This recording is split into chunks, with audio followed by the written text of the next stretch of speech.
सांगू आता संतांचे उपकार मज निरंतर जागविते। मग काय उपकार केलेले असतील? देणारा देऊन भिकारी आणि घेणारा घेऊन भिकारी।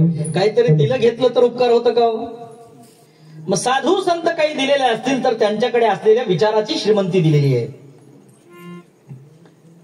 तुमच्यापाशी असलेलं तुम्हाला माहित नसलेलं ज्ञान